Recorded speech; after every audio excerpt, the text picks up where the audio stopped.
Ah, there, Kalimera, Kalispera, whatever time you are watching. This is Mappa. And we have a mini sponsor, foodfromcyprus.com. Use a discount code NCN12 for a 12% discount on your Greek Cypriot grub. Thasso, welcome back, my guy. Hello, how we doing?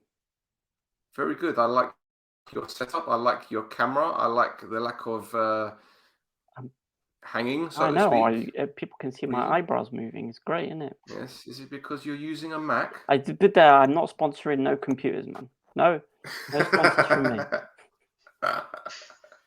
Well, it's great to talk to you again, my friend. Not that we don't talk to each other almost every day. Yeah, That's was yeah. kind of like my agony uncle. You know, whenever I'm getting stressed out about things, I message him and he just laughs and takes the piss. So, anyway, Tasso, would you like to introduce our very special guest? Well, we have an esteemed follower, of us and also of IL. We've got our friend. Say your name. Ruslan. You can call me Ruslan. Rus. Yes. Chaco. Chaco Chakos. Levendis. Yes. Yes. Well, Welcome to the hello, show, bro. Thank everybody. you Welcome, for jumping on, Ruslan. man. Thank you for having me on, guys. It was always coming. I was waiting for too long, but finally you're ready. Finally, we are ready. We Yeah. are ready. We are ready for Ruslan. Well, bro, you know, we were talking before we started recording, and you've been watching the show for a few months now, and we'd just like to say thank you for your support and for tuning in, for interacting with us, whether it be on Twitter, X, Instagram, even just subscribing here. We really appreciate it. And it's great to see people in Cyprus watching the pod. I know Cyprus isn't your home nation, so to speak. I know you've been living there for 20 odd years. You weren't born and raised there. So you watching the show helps us. And obviously we help you in some capacity understanding the different side of Cypriot football. So again, I'd like to say thanks for tuning in and joining us today, obviously. Thank you, guys. And again, I said it before, and I'm going to say it again. So we have more witnesses to this. Thank you to both of you for what you do, for the idea that you had initially, and that you're executing it, not giving up, continuing to deliver the up-to-date information, news, rumors, gossip in a better way that my brain, who doesn't speak Greek well, can comprehend better. Thank you so much. No, our Thank you, pleasure, my bro. man. Thank you. Do you Our want to pleasure. do your any promotions up front before we get started? You know, get people knowing who you are right at the beginning. I can mention briefly what I do, and yeah, that's not a problem. Yeah, go Shall I? for it. Yeah. Yeah, go Yeah. for it. Go ahead, my guy. So I'll be very brief about myself. I've been living in Cyprus since 2001. I've moved here to study in a school initially, and I've been here ever since then. Um, Became an IL fan same year. My private English teacher, his name is Mr. Kostas Tsangaris. He was actually an ex-IL player from back in 1968, the last time when IL won the championship. At that point, he once invited me to a football game. I've never been before, so I agreed, and it was in Syria. It was IL Olympiacos in 2001 home game. We won 2-0, and the whole season I was coming to only to the home games, and we won. I think out of 6 or 7 games that I went to, we won 90% of them 2-0. Everybody was 2-0, 2-0, 2-0. It was a good year. Um, but the IL fans made me love the team. When I saw first time IL enter the pitch, the way the fans were singing, the way they were jumping, dancing, supporting the team for 90 minutes. There was never ending singing, regardless of the performance, the score, the performance of referees, everything. The fans were always there. So from day number one, I like to say I got yellow blood in me, and I'm a very proud Aelista lion. And I always carry our yellow and blue flag anywhere I go. Now I'm living in Limassol, obviously, and I've got a business in Nicosia where we are dealing with cars. We have a car wrapping company. We're pretty big for Cyprus, and basically that's it. That's about me. And the car wrapping company is called? Oh, the car wrapping company is called Project 357. There you Come go. on. Yes. Some people who have listened previously and watched previously will know about that company. True. Yes, Yeah. and we had our logo as well on your podcast a couple of times. Exactly. There you go. Thank you very much. All right, now we've got the nice stuff out the way. Now for the tragic stuff, or if you're an Omonia fan, such as myself, and we drew 3-3 at Karmiodissa. Scored an early goal through Marquinhos, and then Karmiodissa scored one of the goals of the season already from Joey Sook. Gaguli came off the bench to score twice. Then Karim Rossi made it 3-2 with 15 minutes to go. And deep into injury time, Lukili made it 3-3. Thassos, I know that we haven't got much time to discuss this one because there's a few goals to come, but briefly, do you want to give your thoughts on this one? Okay, yeah. So first of all, Marquinhos, it's not just Marquinhos, is it? It's Marquinhos Cipriano. Come on. Well, He's got the name. He's got the name for Cyprus. But yeah, I've got to give him some props. Yeah, but I mean, the way that the game got set up, you would have thought Omonia would have walked it, especially with the goal in like the second minute, or was it something like that? Second minute, yeah. But yeah, and then Joey Sook shows up. I don't know where he decided to pull off that Cruyff turn before he banged it in. But yeah, from the highlight as well, it looked like Fabiano was completely surprised by that as well, because he didn't look like he tried to get down to the ball. It just took him by surprise. But yeah, I've been saying since the beginning of the transfer window that one of the things Omonia should be looking for is a striker to score goals. But look at Gagulis. He's got 4 in the first 2 so far. So maybe you've already got a solution there. Either way, both his goals, they were pretty good goals. The first goal especially, he had that solo run, and then he finishes it into the top corner. You kind of, as a Cyprus fan, I mean, I'm talking about Cyprus national team, not Omonia, whatever Omonia. But anyway, I hope Getspire was watching, because that's how you need Gagulis in that team, and you need him doing that kind of thing. But you need to have an outlet, which he has. He's got people setting him up from all sides. You've got Semedo providing assists. He's the assist king, like I keep saying, as Buffalo fans know as well. So yeah, maybe I'm wrong. Maybe Gagulis is the solution for Omonia. What do you think? Rus, tell me about this player, because I've rated him highly for a few years, and his pace is lightning. His movement has developed in such a good way. And last season, I was telling a lot of Omonia fans who were critical of him, and some of them were right in their assessment of him. But I always believe that if he's getting into the right positions, eventually the goals will come, because he will develop as a goal scorer. Now it seems that not only is he getting in the right positions, he's making chances for himself, and he's scoring goals. What do you make of the lad? I'll be very, very honest. I don't know much of him. I saw a lot of things, especially when Omonia was playing IL in the past. So I made my kind of assessment based on that mainly. And of course, from highlights, sometimes I can see how he's performing. I think overall, he's one of the brightest talents of his age group in Cyprus right now. But I think there is a bigger problem here, which you briefly mentioned, is that in Cyprus, unfortunately, the fans of local teams would choose 9 times out of 10 a foreign player to play instead of a Cypriot guy, regardless of how good or bad the Cypriot player is. And that's the problem, as you mentioned, that last year there were some Omonia fans critical of him. Even if that was justified, it wasn't probably justified as much as they were critical of him. Just because he is not, doesn't have a Brazilian surname and holds a South American passport or something.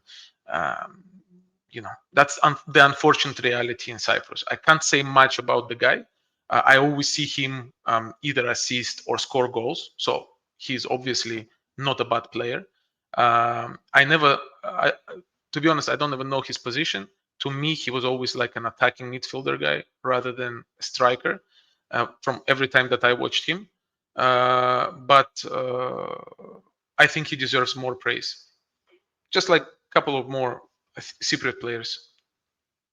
Oh, for sure. And something I've always said about Gaguli is that I think he's at a little bit of an unfair situation, because the last big goal scorer Omoni had was Matt Derbyshire, which is 4 years ago actually, before Matt left. And every striker that has since come in, whether it be Duris, Shapovic, Gaguli, Karim, Ansari Fad, etc., there's always this, yeah, but he's not Matt. And before Matt, it was, well, he's not Ralphman. And before him, it was, I don't know, Gayafa, yeah. So there's always, with a lot of fans in Cyprus, there's always this, he's the bar, he's the benchmark, and you need to get there and be above it. But Gaguli is 22, 23. And this is a concern for me in the sense that they don't want to be patient with him. They're very quick to shoot him down. But the one thing I've always been told, especially from, I keep saying this, a friend of mine, Leon Knight, used to play for Chelsea, Brighton as a striker. And he said to me, Stel, if you're a goal scorer and you're not scoring, what you do off the ball is just as important, whether it be tracking runners, whether it be winning penalties, whether it be creating your own opportunities or creating for your teammates. And that's what Gaguli's been doing. But now he seems to be getting amongst the act with the goals, and it's great. But let's sidestep a little bit here, boys. Omonia blew a 2-goal lead. I'm not going to shit on Ganmiodes' parade, because to come back with the determination, and let's get it right, they fought very, very hard, especially second half. They deserved probably more than a draw.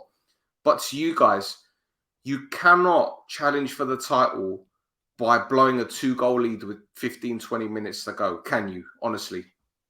It's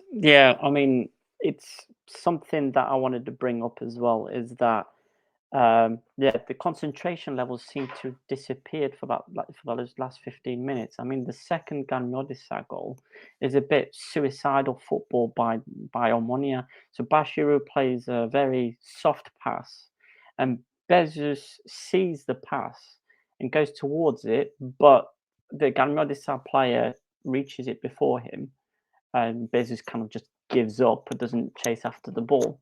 And then there's a couple of passes that could have been easily intercepted. You've got Koulibaly as well, because Rossi still has a lot of work to do to get into the box and finish. And then you see Koulibaly off to the side of the screen, and he's walking towards him rather than to sprint to try to cut the run off. So I don't know if there was something in those last 10, 15 minutes. The concentration, tiredness, I don't know what had come through, because even for the third goal, you had the set piece, and then the ball was pinging about everywhere, but every time the second ball had come out, it was always a Ganmiodes player trying to fire it back into the box or trying to have a shot. And Omonia players were kind of a little bit static to that. So, there's a rod for your own back, really, isn't it? It wasn't the best. Yeah, anyway. Russ, what do you think? You know what surprised me the most? After the second goal of Ganmiodes, was it 5-7 minutes before the end? not a single Ammonia player tried to grab the ball from the net or delay them from taking a faster kick from the center kick, basically. Kickoff, yeah. So in moments like this, when you're leading, maybe they had, maybe they were physically not ready yet. Maybe it's the beginning of the season, they're not up to speed with everything. Maybe I'm just speculating now.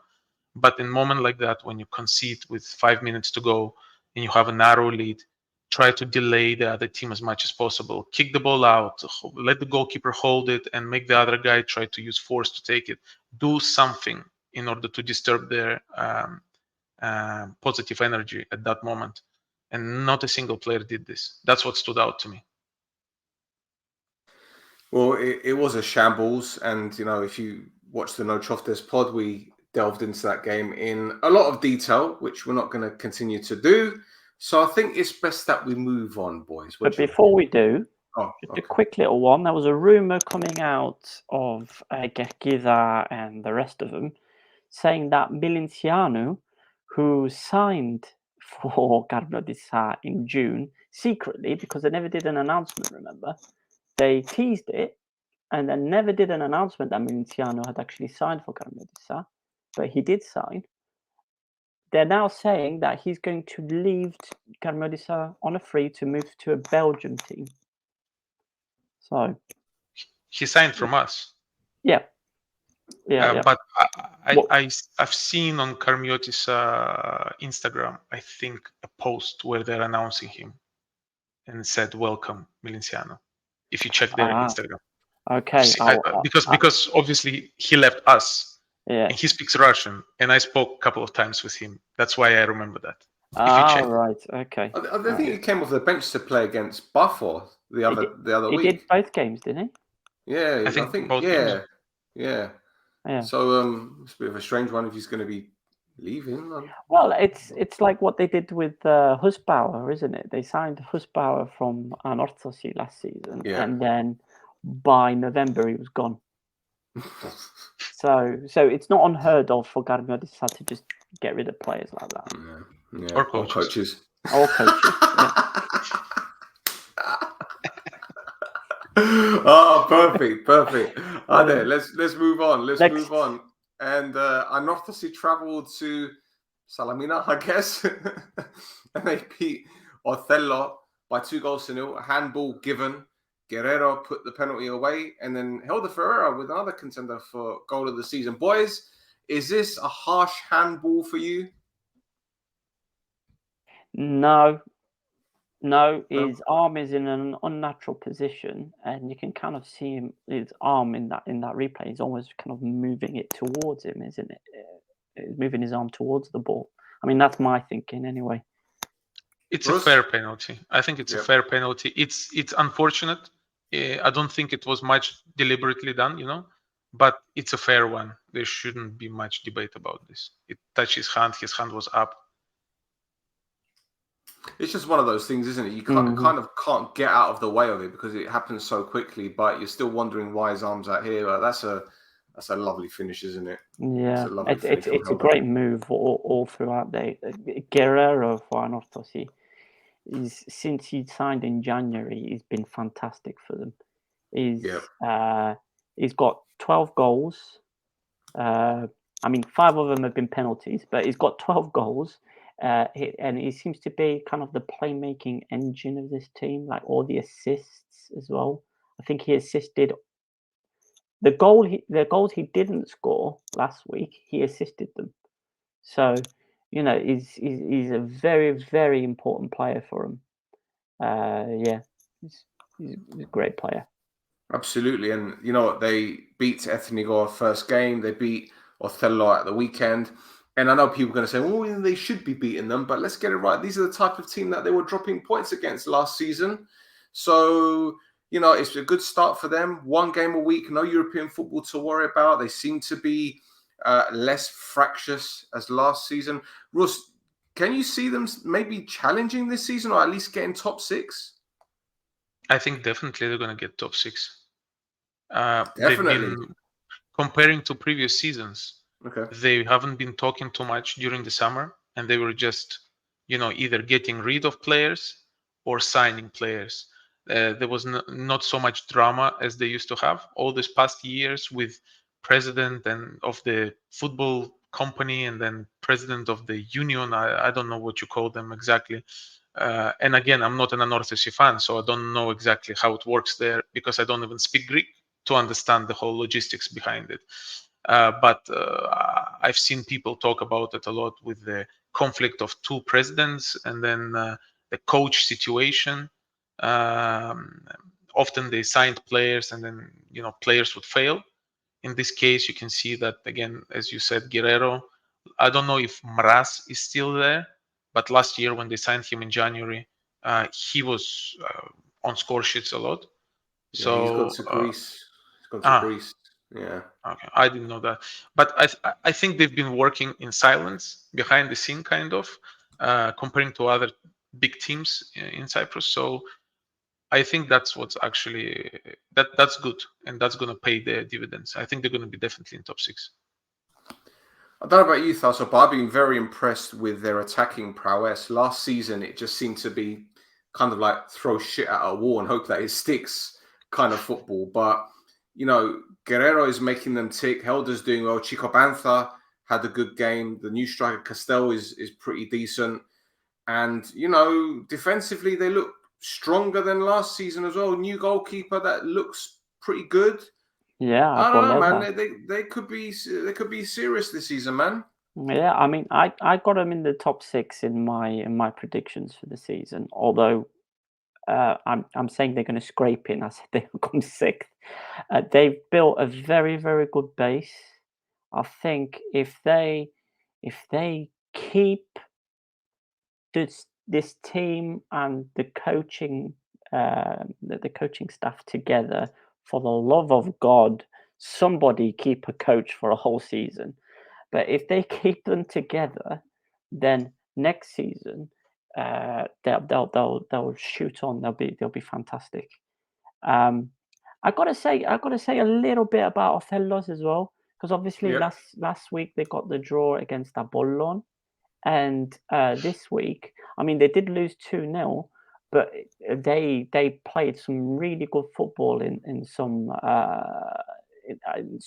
times for a good 20-25 minutes in the second half. They had Anorthosis penned in, and the second goal was actually a counter-attack. Yeah. So I'm really interested to see how Othello's get on as well, because they seem to be set up a bit like what Agridas were last season. Trying to play a game, trying to play a certain tactic and grind results and get and play some attractive football as well. Albeit Agridas were a bit unlucky with refereeing decisions last year. But yeah, we're not going to go into that. No, we won't go into that. But yeah, Opta rankings that I checked before the season started had Othello's as the 11th best Cypriot team, which would mean they would avoid relegation if that ranking system is correct. So okay, interesting. Well, I'm interested to see how a lot of their new signings will do. They've got Limbombe. I know he's 32 years old, and I think he's a pretty decent player. Brambilla, the Brazilian-Italian, he's another good player. Yeah. And the central midfielder, what's his name? India. I forget his name. Central midfielder. I can't remember his name. Was he left back? I think it might be the left back. Sorry, the left back. But yeah. Thanks for making it easier for us. Yeah. Sorry. Get them mixed up. Left backs and central midfielder, same position. Okay. I mean, if you came from Man City, yeah. There you go. So if you're Pep, every position is the same. Anyway. Right, let's move on. And the champions, Aris, beat Doxa by 2-1, but it wasn't pretty. And Doxa were down to 10 men after 2 minutes. That is as red as you get. Right? Can we agree? That's a blatant red. That's the only way you can get sent off within 2 minutes in a game is chuck a tackle in like that. That's and the fact that he was so pissed off when he got sent off, like he was shocked. He does his cross and everything. I'm thinking, mate, that's assault. He could have ended the guy's career for crying out loud. He Bonkers. doesn't finish his Stavro. He doesn't finish his cross, because if he finishes it, he'd be in a lot of trouble. If you want to see "Oh!" lots of crosses, we'll see it in later. There you go. So, yeah, Aris took the lead through the new boy. Everyone knows him, Szymanski, of course. Second half goal, almost on the hour mark. Brorson scored an own goal, which I don't know how it managed to sneak in. Oh my God. Right at the end, well, with 5 minutes to go, Gomes scored a pretty controversial penalty, if you ask me. But I'll ask you guys about the penalty after the highlights. Thassos, it wasn't a routine victory for the champions, but they'll take it, especially with a qualifying game around the corner. I mean, to be fair to Aris, they did have a lot of players that would probably not start on Thursday. Yeah, against Slovan Bratislava. You know, they Tomorrow. rested quite a few players. Yeah. So, but yeah, this own goal, man. I mean, I can see why Brorson was laughing afterwards, because it's like he's trying to block this what's his name, Vlier. Yeah, he's trying to block him, and again the red card as well. Vlier was a big problem for Brorson once he came on. Pace. Yeah. And yeah, I think Brorson just gonna want to wipe this game from his memory. He's had a bad time. But this, I'm sorry, guys. For me, this ain't a penalty. I don't know. I think it's very, very harsh. Very, very harsh. I think so too. I mean, you can see 100%. the reason his arm is there is to make sure that his arm doesn't get hit by the ball, and it's just the bounce is taking it there. Now, by the rule of the law that they do in Cyprus, that's a pen, but it's very bonkers. harsh. It's bonkers. Really, Ross, if that happens to your team, you are pissed. I'm going on the pitch, brother. I'm straight in. I don't need an invitation. But I think VAR in this case, if the referee didn't award this penalty, they wouldn't have intervened, because it's not clear and obvious. And I think since he awarded it, yes, by law, it's a pen.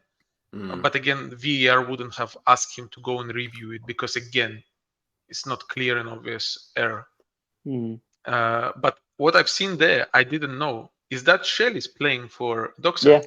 Yes. Valentino Shellis. Yeah. My brother. If he's listening to this, brother. Hello, brother. Hello. He's a legend. He's a legend, this guy. Played in Korea for so many years. I've been to Korea Great many singer. times. Great singer, apparently. Singer, apparently. Yeah, didn't sing for me, but he's a great guy. You know, I remember him from the first time. Sorry for a little. When IL played an Orthesi in Syria, an IL player, it was a Polish guy, I think Piech it was, who then went to Apollon. Striker? Striker, yeah. Yep.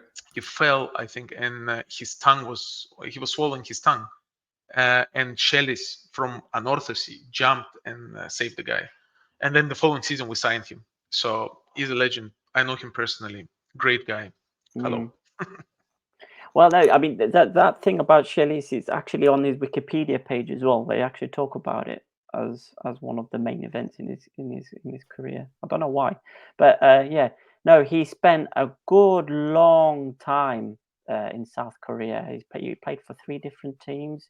He got a couple of them promoted as well into the top of the top league in the K League. So yeah, he had a very good time over there. I don't mind him coming back to IL. Anytime, any day. I drive him in. Well, he's back home now, so you never know. I hope so. There you go. We need it.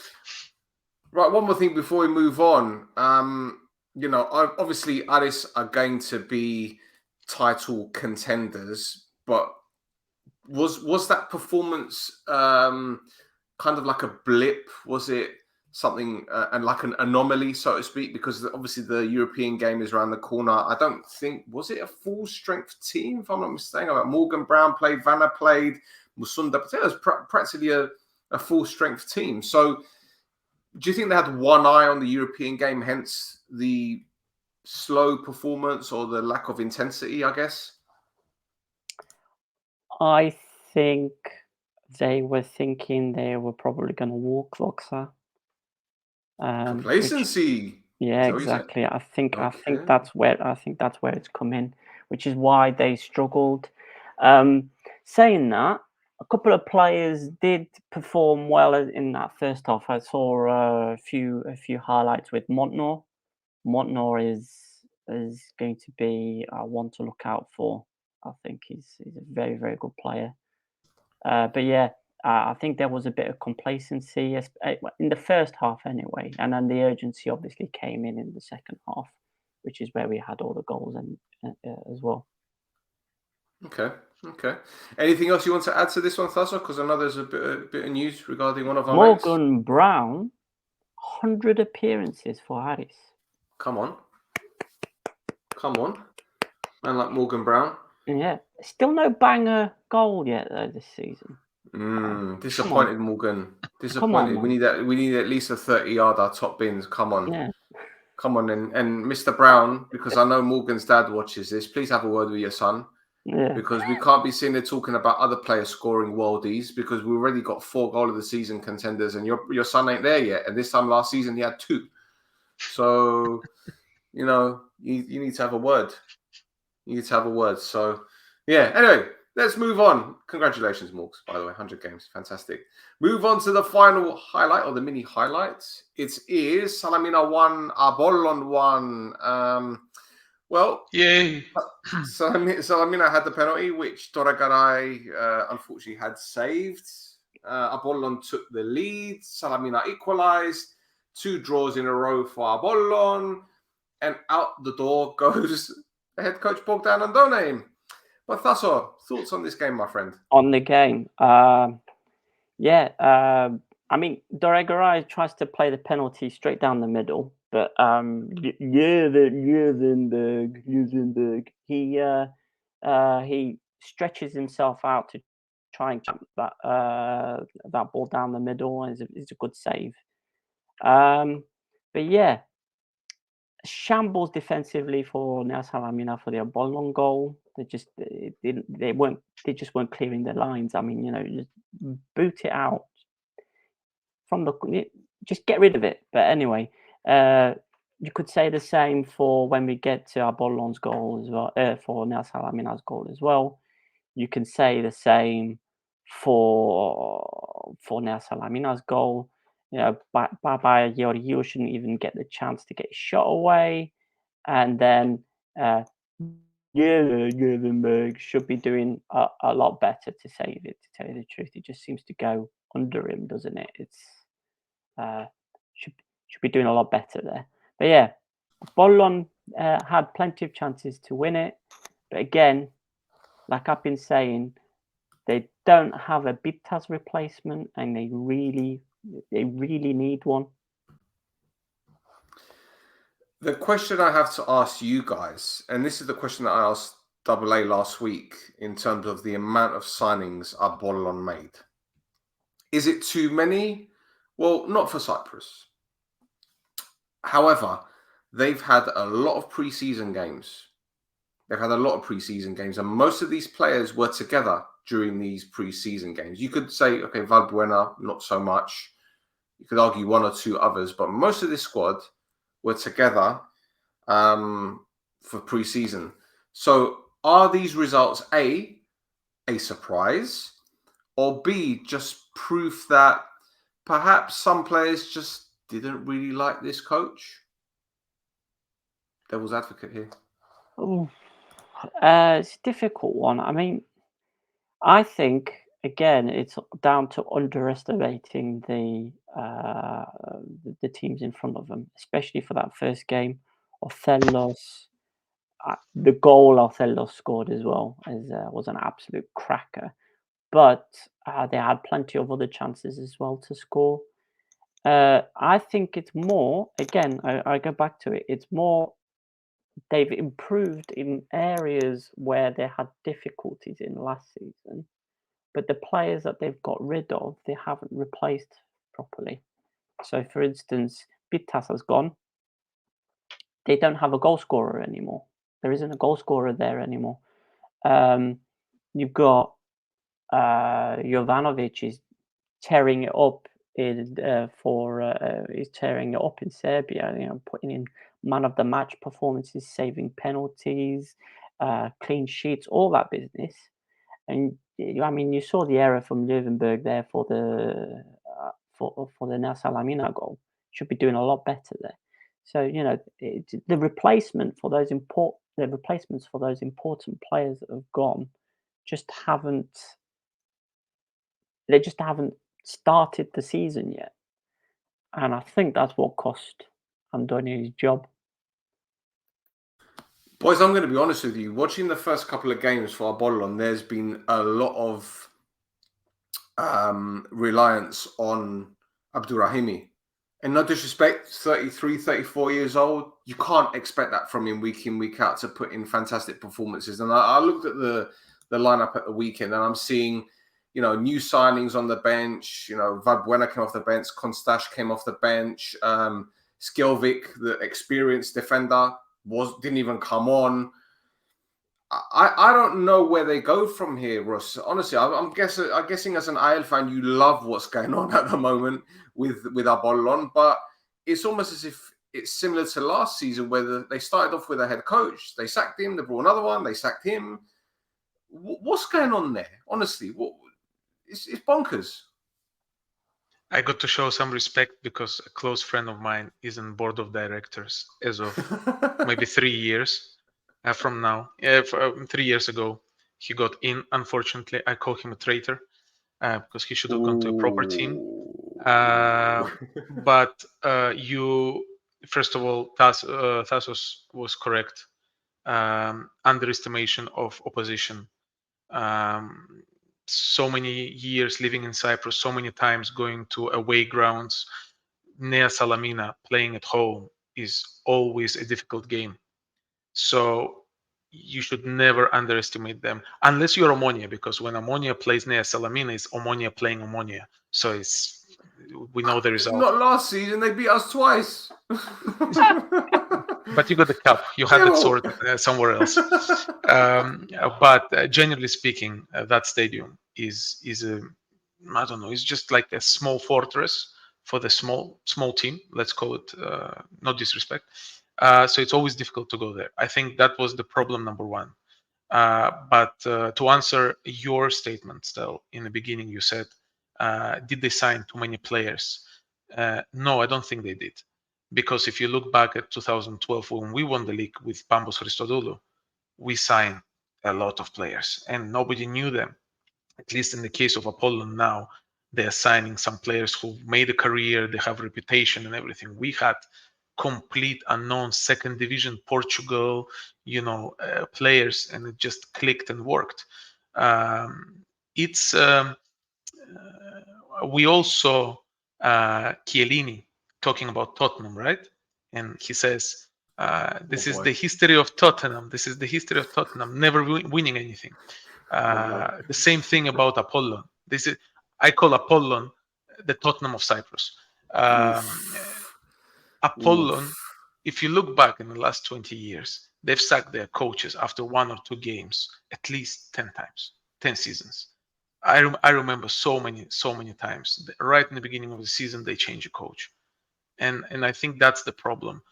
Whoever is making decisions, or it's a coincidence, that shouldn't be the case. After 2 games, you always let the coach do the homework and try to work it out, because the players they signed theoretically are his players. So let him fix the problems, but they don't want to. I mean, even Garmiotissa last season had the guy for 4 games before they sacked him. Yeah, 4, not 2. But yeah, no, you're right. It seems to be a pattern. I mean, they did the same with Zorniger last season. Like, they didn't even get him to play in the league the year after they'd won the championship. So yeah, it's a problem. I mean, Bogdan Andone as well, his win percentage is 60%. Out of 15 games, he only lost 4, and they were against Bafos and Aris. Those were the only games he's lost. These 2 draws are not endemic of some problem. He just needs to. Again, he's got so many players that he needs to use. He needs to get used to, regardless of friendlies and preseason and the rest of it. He's got like 5 second strikers.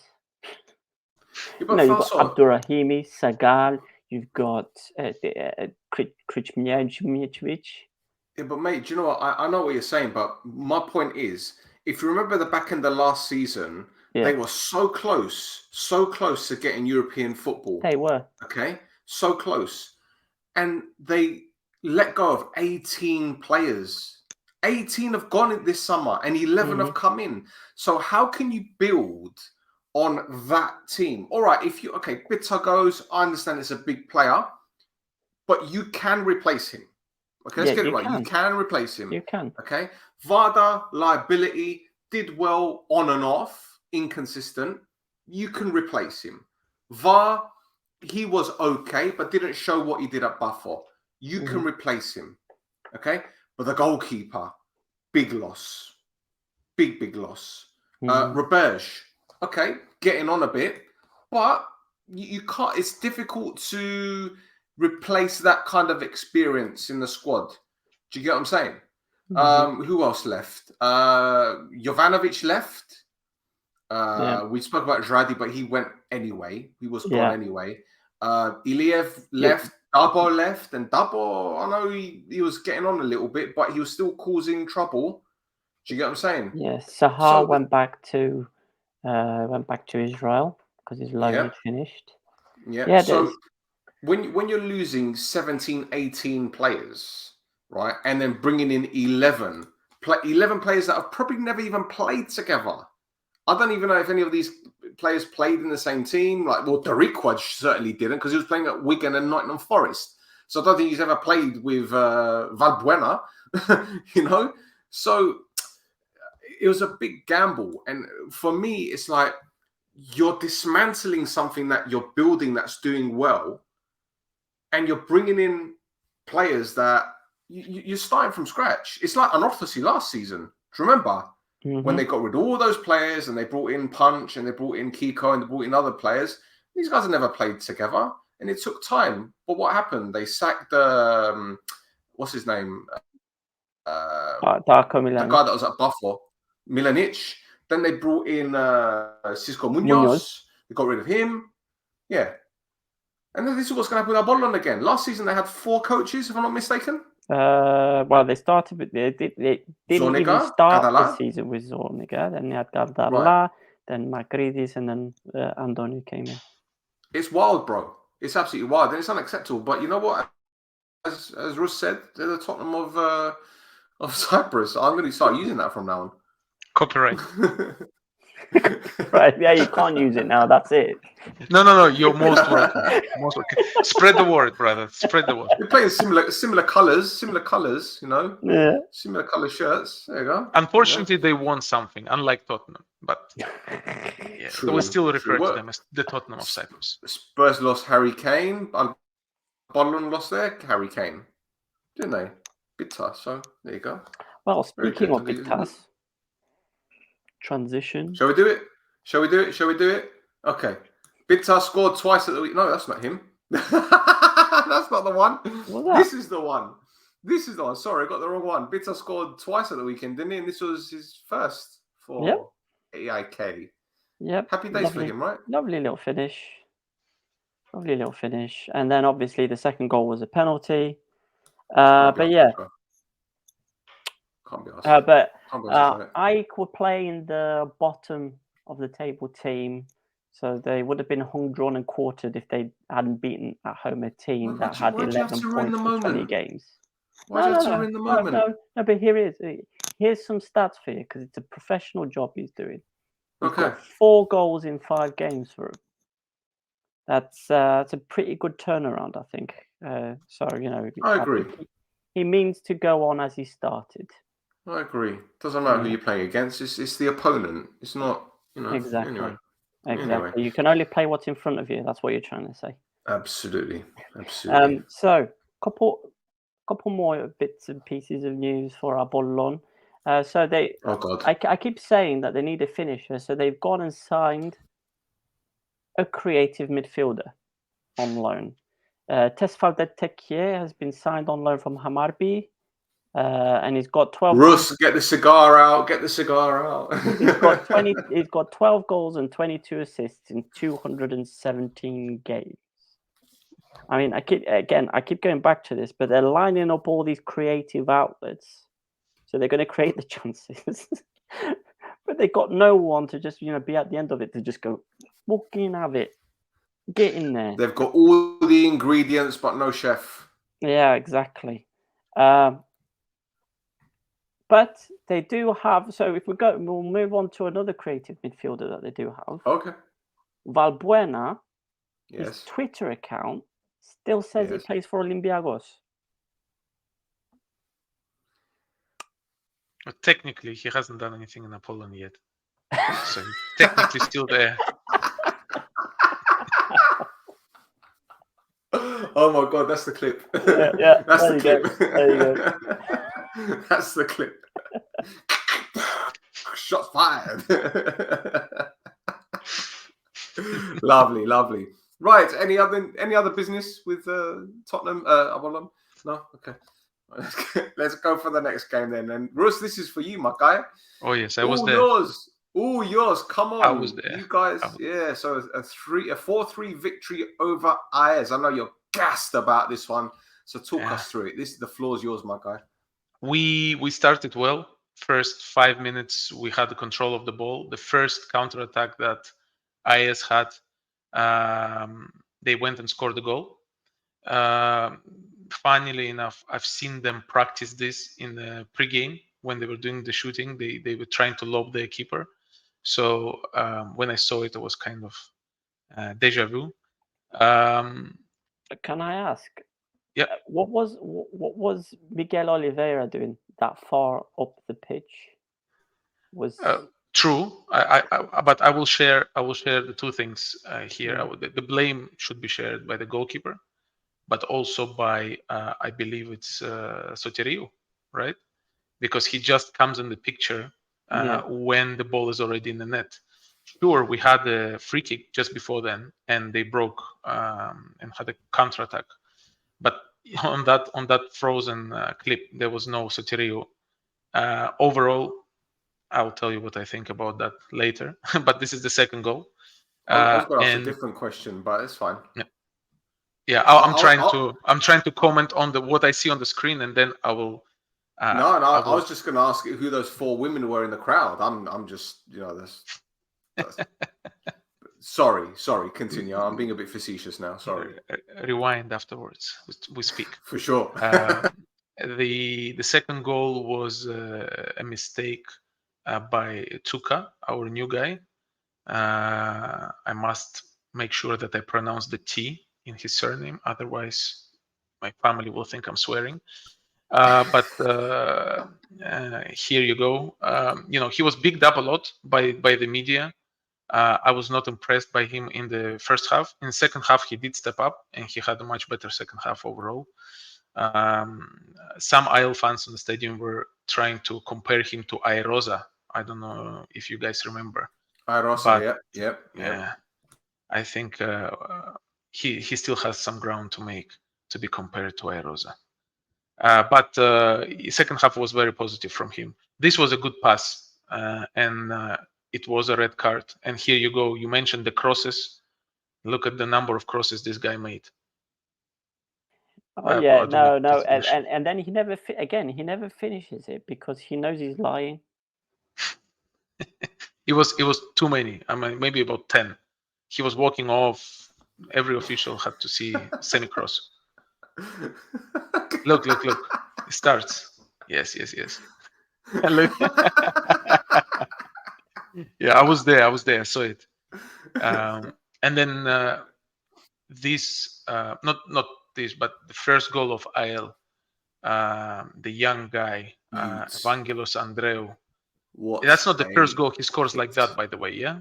But this was top bins. Amazing goal.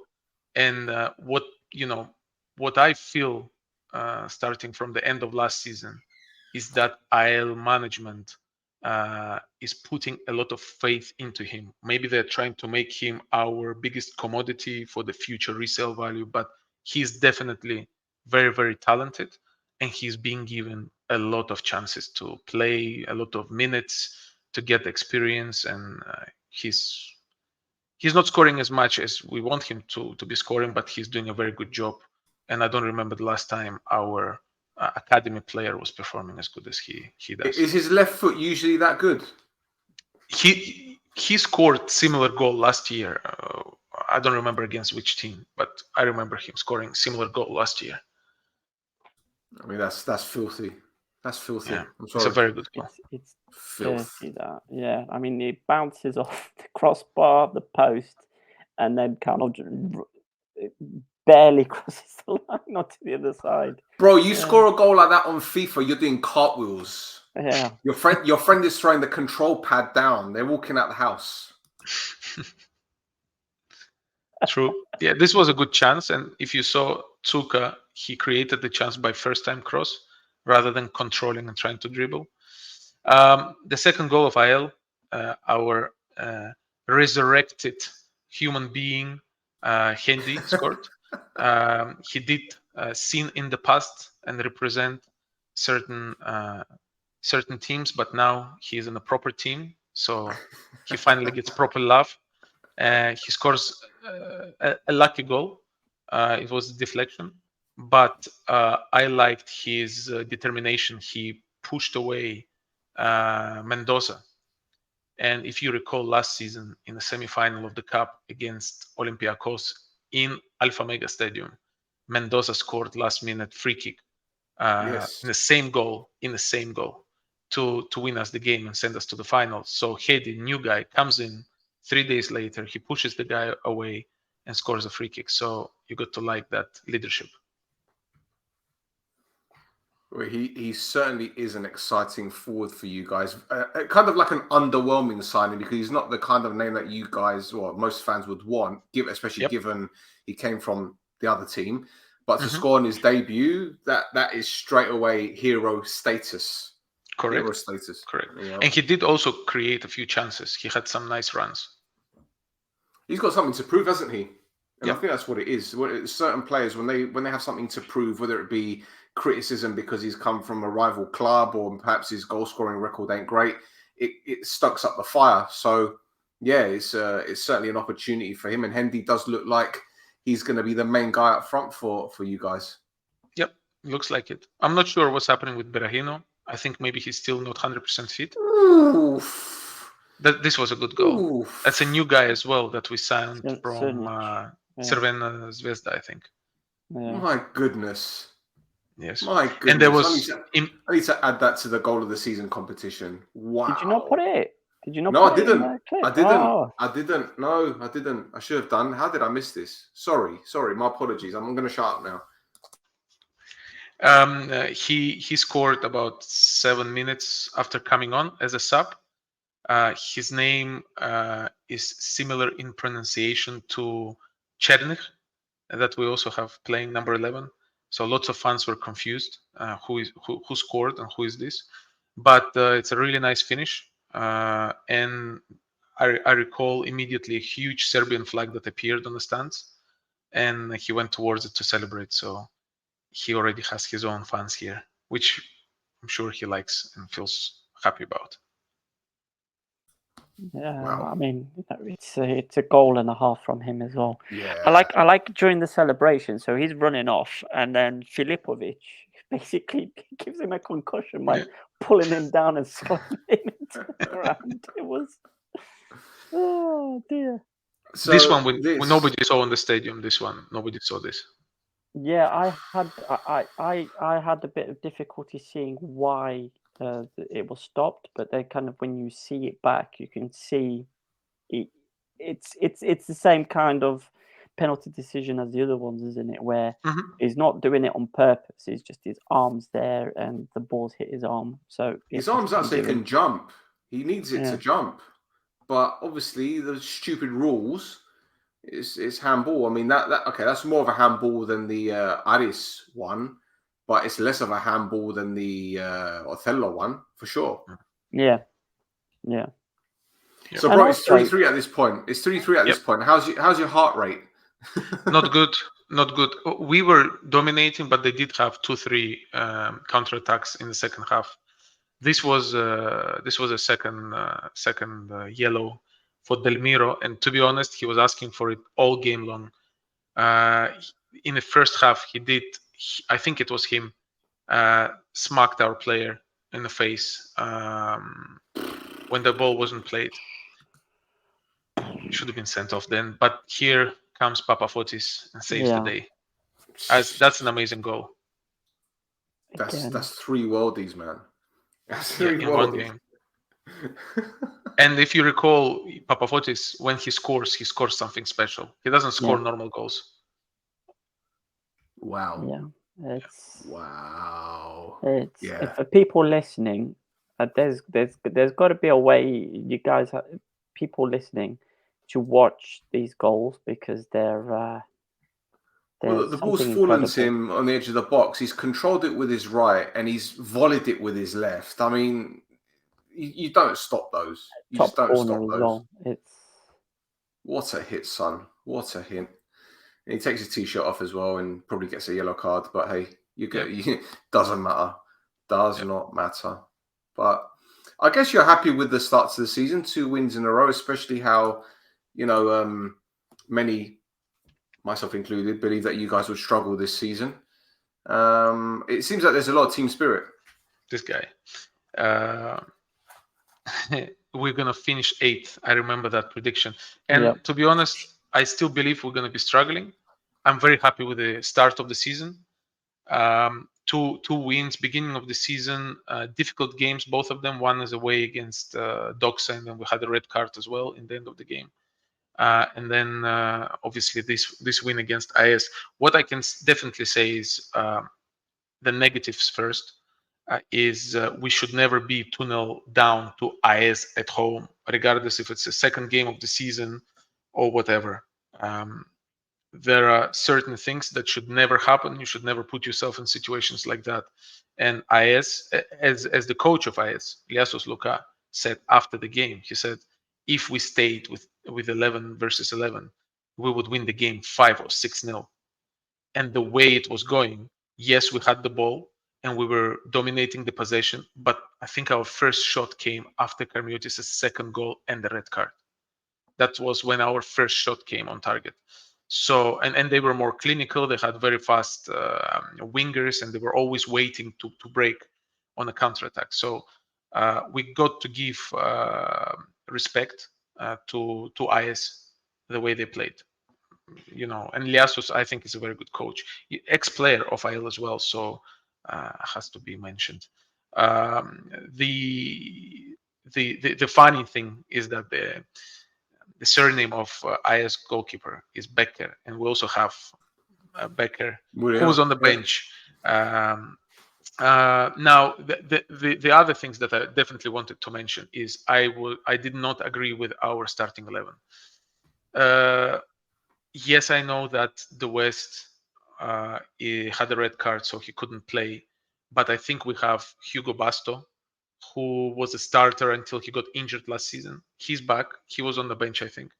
He didn't start the game. Soteriou started the game. And the first 2 goals, the first one was, in my opinion, the biggest blame was on Soteriou. He wasn't there. Of course, the goalkeeper was at fault as well. And the second goal, it was a collective fault, in my opinion, from Soteriou and Tsuka. He got subbed off after the first half, probably because we had 1 extra player and we needed to score goals. But as soon as he was subbed off, you could see a difference. He was just too slow. Yes, he had a decent season in Israel last season. I hope he proves me wrong, but the first spell that he had with us, he didn't impress. And now the first game that he played after returning, he didn't impress me at least. I'm also wondering why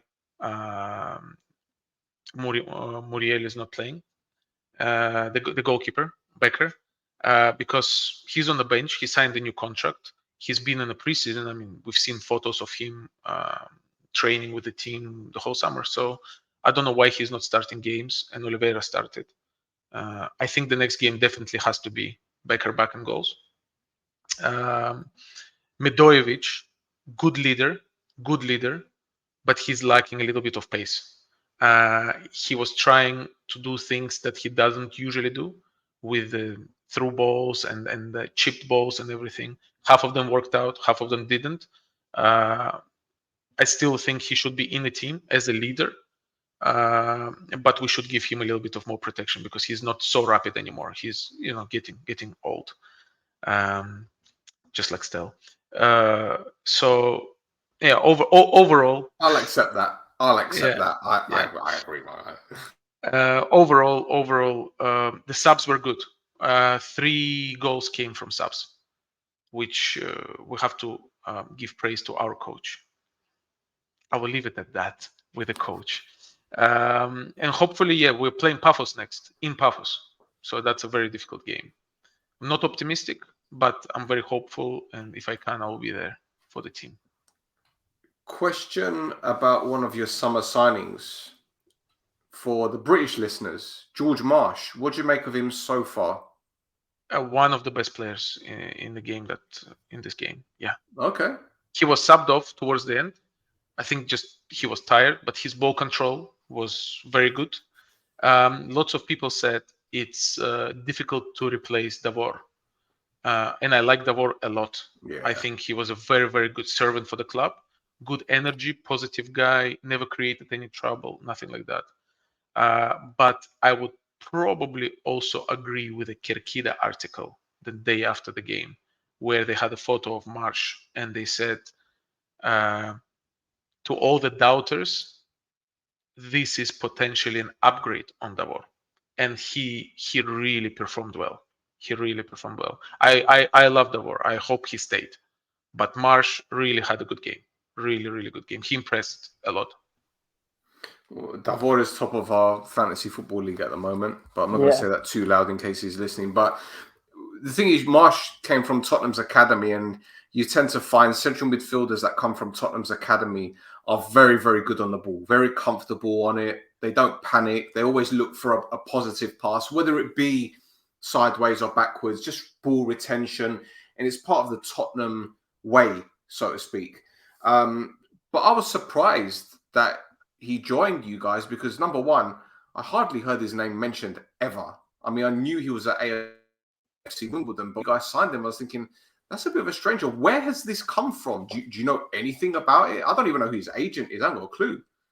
Absolutely nothing. Never heard of the guy. Saw his name when he was announced. Looks like a calm, quiet guy. Reminds me of Lando Norris a little bit when I look at him. But I'm very happy with how he performed. A bit of Danny Dyer about him. I'm very happy how he performed. Yeah, I mean, there must have been something said because, I mean, we're talking about him being a Tottenham youth player, but he was a Tottenham youth player when Jack Rolls was there and Andonis Georgiou and players like that. So that he might have been contacted and then asked for opinions and obviously got a positive response from those players about IL. So he took the jump. Georgiou, his career didn't kick off at IL. I've heard he signed now for another Cypriot team, right? He's at Paralimni now. I think Paralimni, yeah. He just signed, and hopefully, he succeeds, regardless of Tottenham connection. He came to us, so we cleared his soul. He's good to go now. Good luck to him. But Marsh was very good. Good, and so was number 25. I forgot his name. The guy who scored our first goal against Doxa, the first goal of the season for us. Morse. Yeah, he was More good. so, He yeah. was positive, always running forward, making the runs, trying to carry the ball forward, dribble, try to cross. He was very good. And the second guy, number 17, that came as a sub, Moreira. Moreira. Yeah, he was good when he came on as well.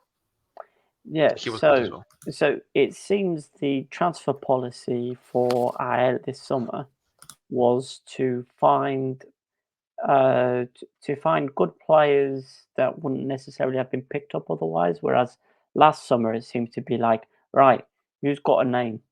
Yeah. Berahino, Kacaniklik. Kacaniklic.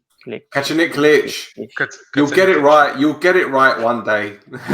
Yeah, when he's back, when he's back fit and playing, Miralas, players like this had come in, which was a completely different transfer strategy, which obviously didn't work out. So they've kind of gone a little bit in the opposite direction this time. And it seems to be working so far. But when has it worked out in Cyprus apart from Derbyshire? Who worked out from a big names? John Onorisa, How success? I think Champions if League. you look at those times, probably the Brazilian guy who played for Apoel afterwards, 36-year-old, he was Carvalho. Ailton. Oh, Carvalho. You Carvalho. remember him? Ah, yeah, yeah. When he came, he was like old. He was expired, 34, 35. He came in and he was scoring. He used to play in CSK Moscow. That's how I know him back in the Yeah, day. isn't he doing some things with Buffon now? Agent, yeah. Well, agent. He's gonna help Pafo find players in Brazil. Yeah, I heard about that the other day. Yeah. Well, anyway, we're not going to talk about them because they didn't play this week, so whatever. Yeah. One other thing I wanted to ask you: last season, I think Chibola was one of your standout players. We waxed lyrical about him, as you know. Do you think him leaving you guys will impact you short term, long term? It depends on the signings we made now, because after 2 games you can't really compare yet. I think they need time to show us exactly what they can do, the new players, and if they are not capable of replacing him, hopefully in January we'll be able to address that. But Chabola was really good. He was fundamental for our success. There was no success last year, and getting in the final, I don't think he was fully fit. Even for that game. So unfortunately, we were cursed with injuries last year. But Chibola was very important to us. And Kacaniklic, your favorite player, Because he really impressed me last season. But he played like 3 or 4 games. I don't know what his ligaments are made from. But hopefully this season, once he actually is back on the pitch, hopefully he will play more than at least half a season. Come on, bro. When he played, he was head and shoulders above anybody else on the pitch, and even higher than Miralas. Miralas took long to kick off, to show us what he can do, and he did score a couple of goals. I think only one of them was a nice goal, good-looking goal. But again, goal is a goal, right? I think the highlight of Miralas, I like the guy. No disrespect to him. I wish him all the success.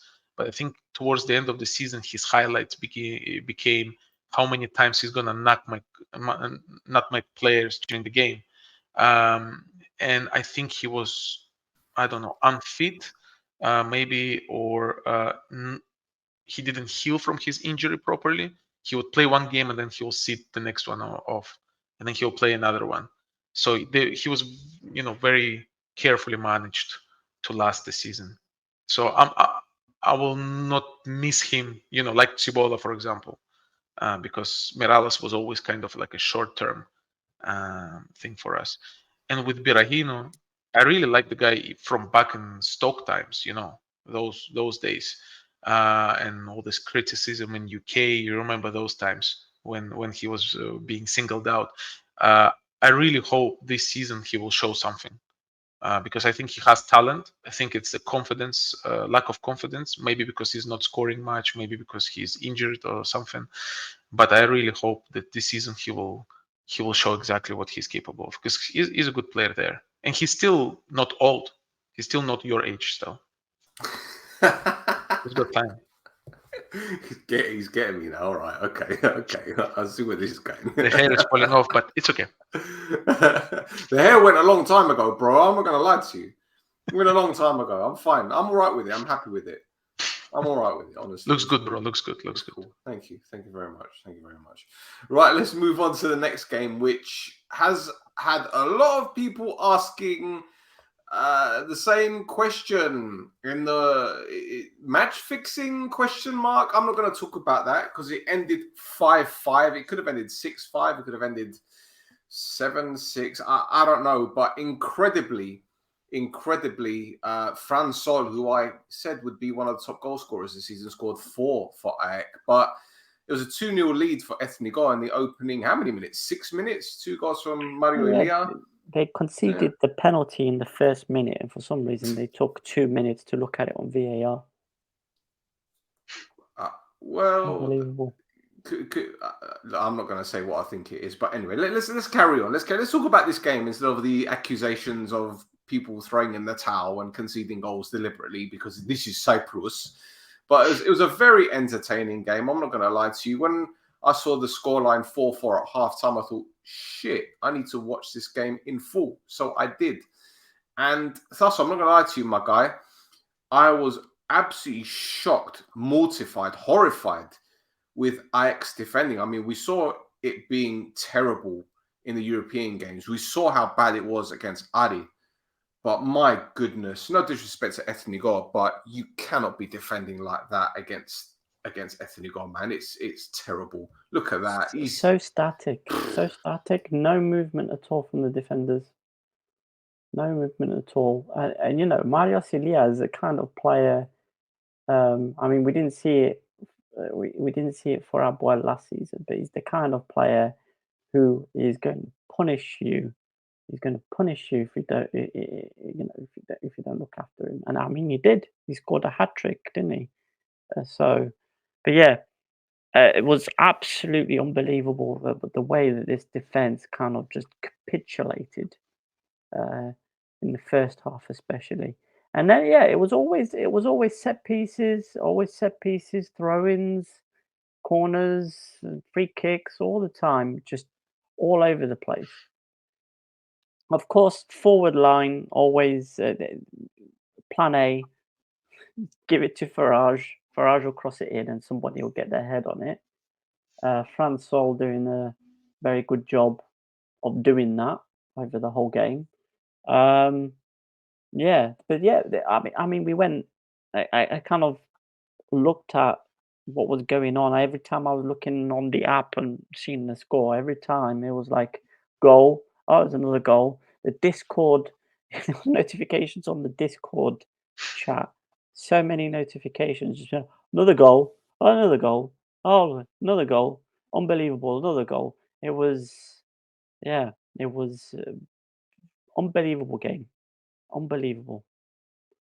Defensively horrible game, but this is it. This is what I wanted to ask both of you. Again, you know me, Thassos. When it comes to defending, I think the arts of defending is dead now.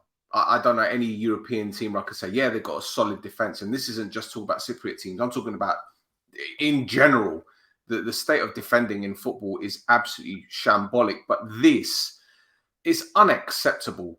It's absolutely unacceptable for a team that did so well last season, especially in Europe. And again, they haven't had wholesale changes like Apollon. Yeah, they brought in a few players. Yeah, a couple have gone. But have players like, Rosales, did he make that much of a difference defensively to them? Because I didn't see anything there of AEK the past 2 games, especially this one, that tells me that they're going to be in and around the title hunt. Yeah, I think you're right. It's going to be a long season for AEK unless they sort themselves out. It seems like they're carrying on whatever happened in those games against West Ham has destroyed this team.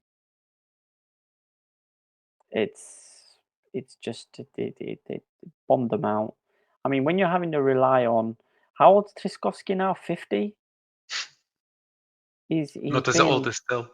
yeah. I knew he'd say this. Why did I know this was coming? He scored his hat trick. There you go. But yeah, Triskovsky, I understand Triskovsky he's a very good player. He's a very good finisher. But when you're having to still rely on someone like Triskovsky to get goals to sort this team out, you start. Yeah, I have to start asking questions. You have to start asking questions because I mean they've got a plan A, right? The plan A: get down the wings, cross the ball in, get goals, and that seems to be a pretty good plan A. But what that requires is ball playing defenders. But what we've seen, like you said, Stel, is defensively teams in Europe don't know how to defend anymore, and it's because everybody's a ball playing defender now. I want somebody who can pass the ball. Milicevic is? You think Milicevic is a ball playing defender? No, I think Milicevic is crap, but oh my god! I thought I was the one that was controversial with my comment. No.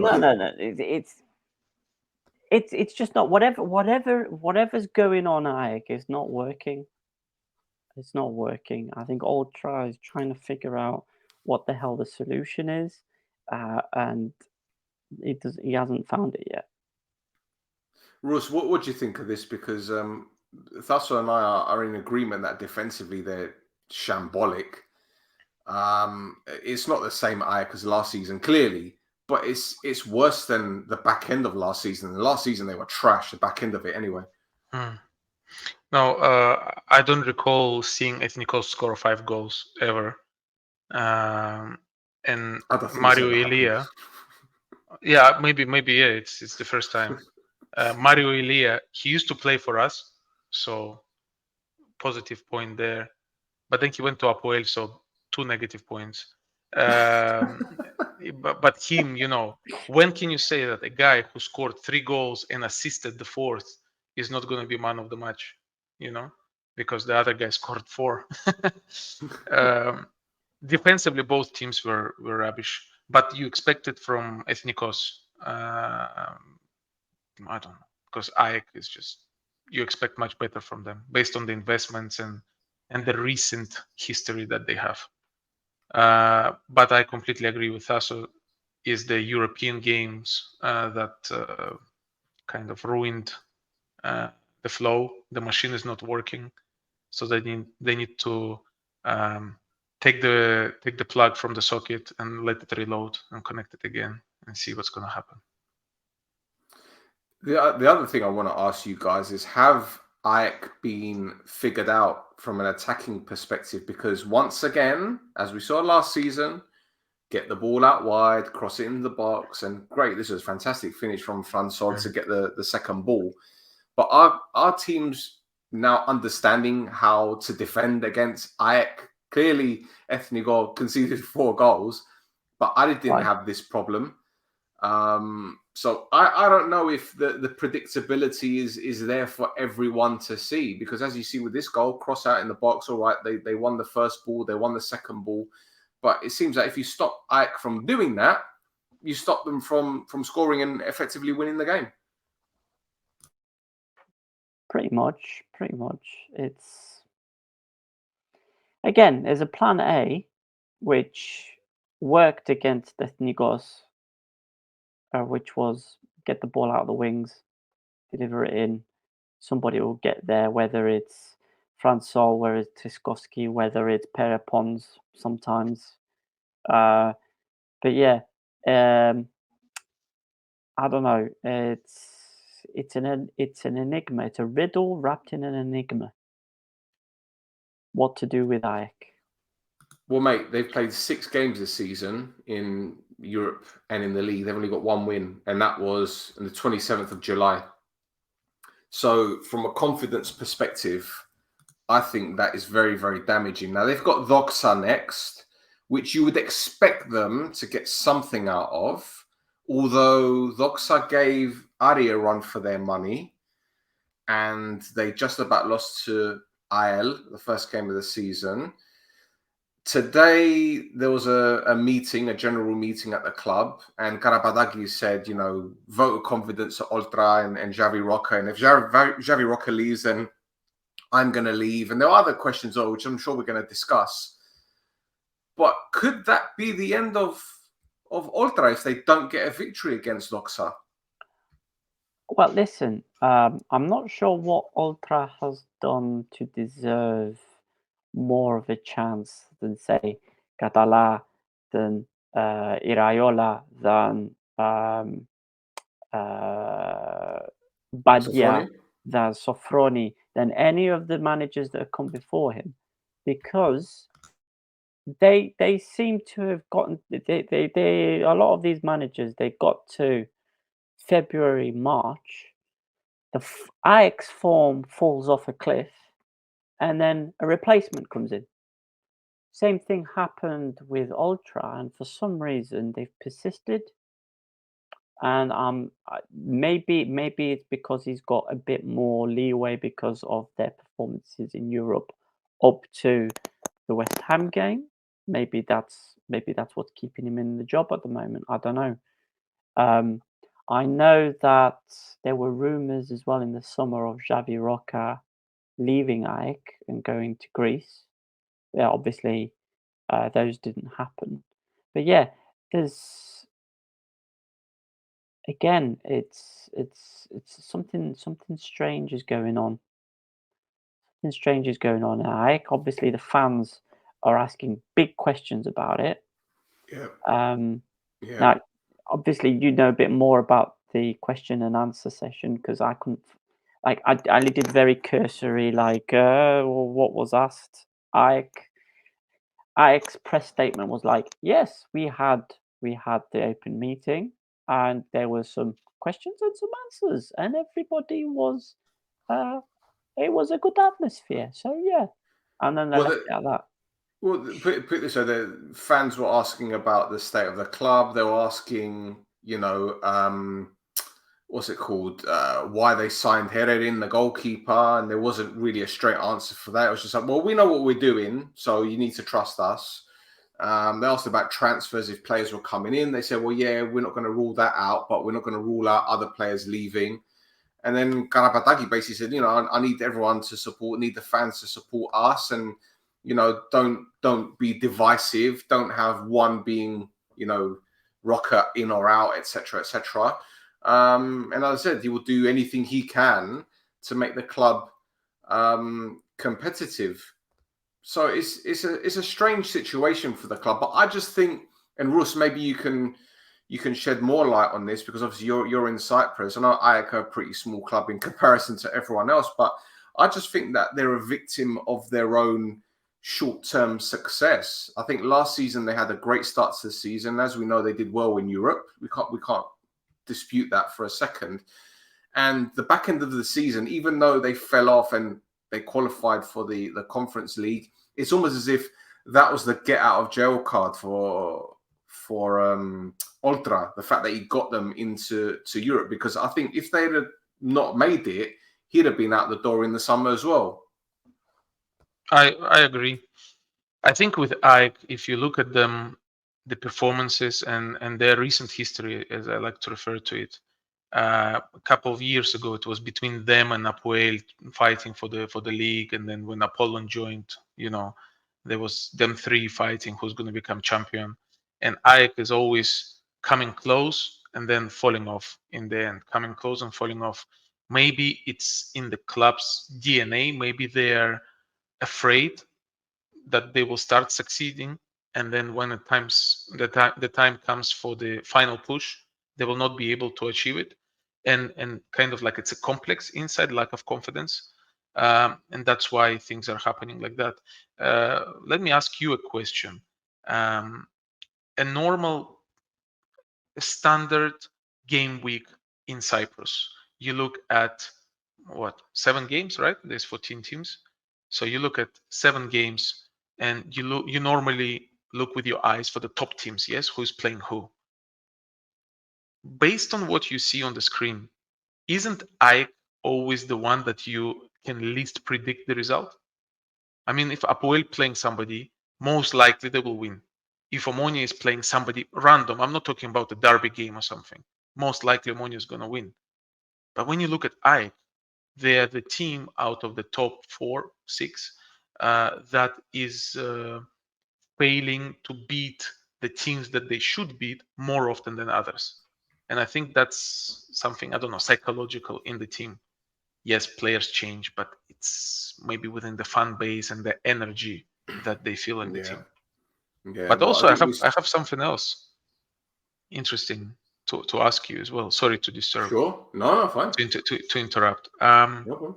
Have you seen a recent interview of Kerkez? Kerkez, the ex-coach of IL. I didn't read it. I know that he did give an interview, but I don't know what he said. I didn't read the whole thing, but there was one thing that he mentioned. Yeah, the way he left the Serbian team, Cukariki, I think it was called, which in Russian language means dry bread, if you didn't know. So the way he left the team, which apparently unfair and something. I love Kerkez, by the way. Great man. As a human being, I met him a couple of times. Great person. And I honestly believe we should have kept him and never got rid of him. But anyway, he did mention the following. He had 2 offers from Cyprus in the summer, and he stayed with Cukariki. And now that they got him out of Cukariki, obviously those 2 offers are not valid anymore from Cyprus. So he has no team. He's waiting to see what's going to happen in the future. Who do you think it was from Cyprus? It wasn't Doxa or Othello or Aes or something. It was one of the top boys. It wasn't IL, because IL stuck by Christodoulou, Christos guy that we have. I wasn't Apollon. They're not going to go for Kerkez. Was it Apoel? I don't think so. Might have been.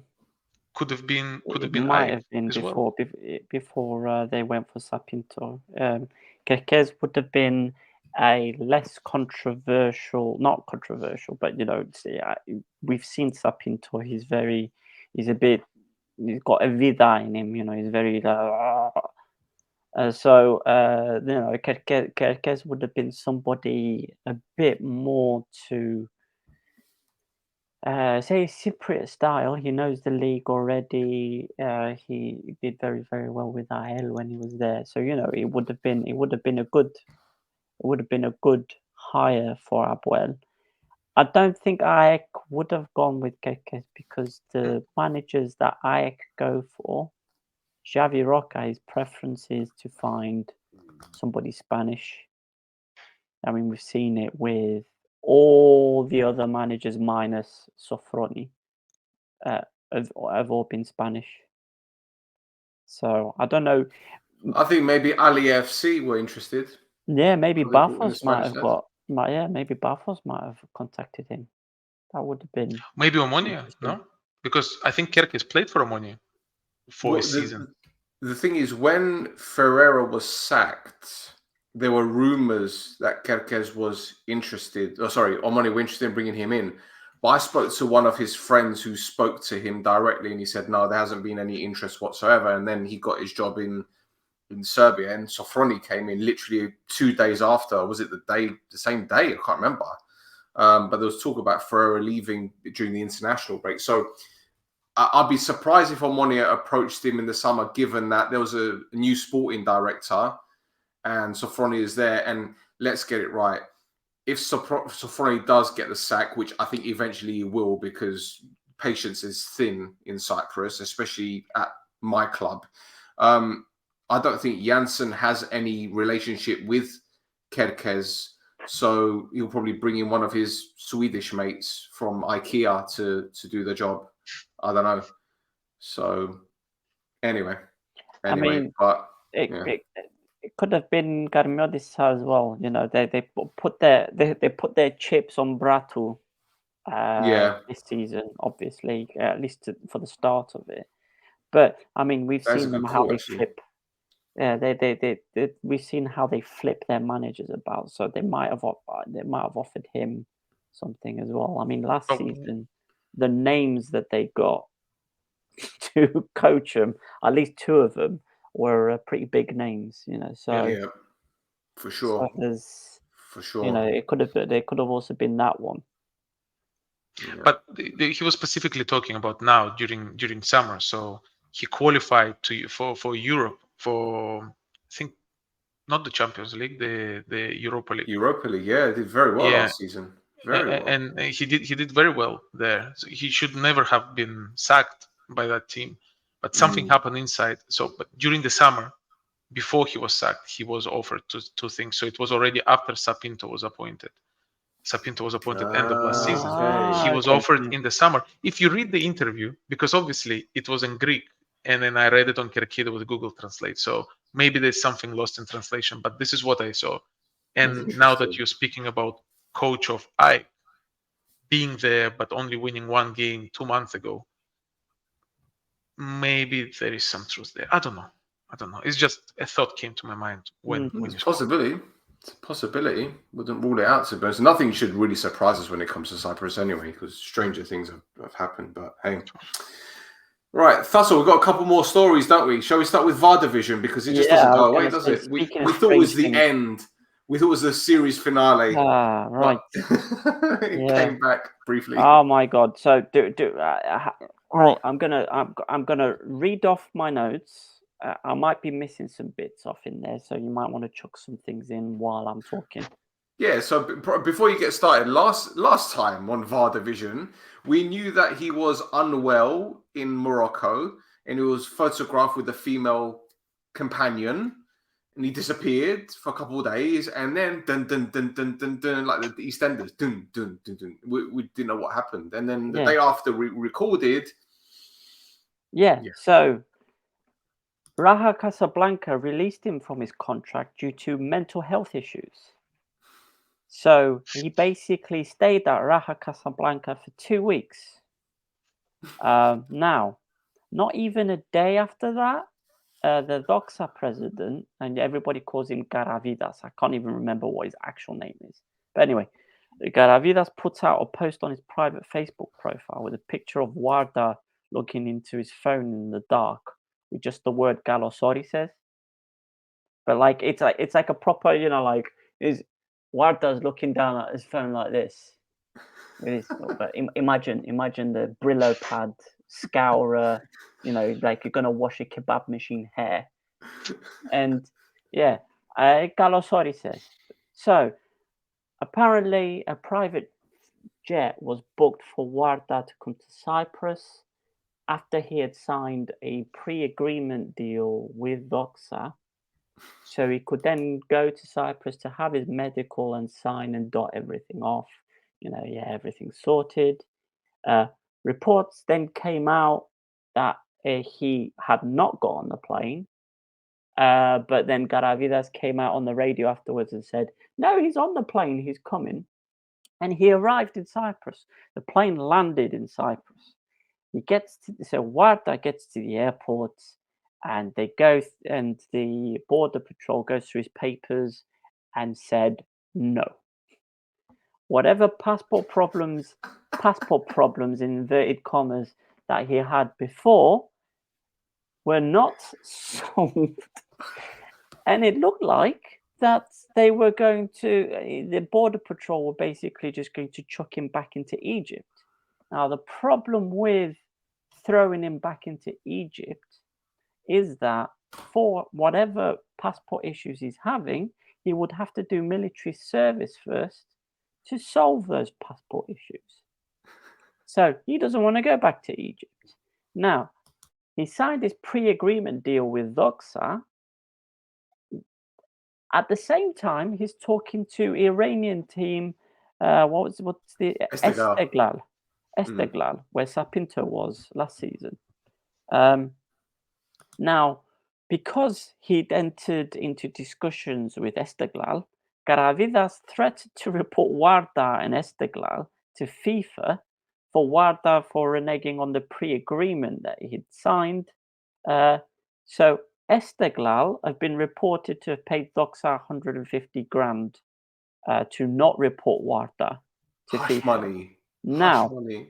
Now, I've been checking ever since this got announced and it got put on Transfermarkt. He's signed for Esteglal. It's done. It's sorted. And I've been checking on the hour, every hour, to see whether or not it gets announced for Esteglal. Now, Announce Habibi. well, here's an additional little bit of spice on there, as if this thing wasn't going to give you diarrhea after you ate it. Here's a bit more spice. Zamalek in Egypt is being reported as being interested in him, and that they will pay the 150 grand that Doxa are asking for, and that they will also sort out the issues with his military service and his passport.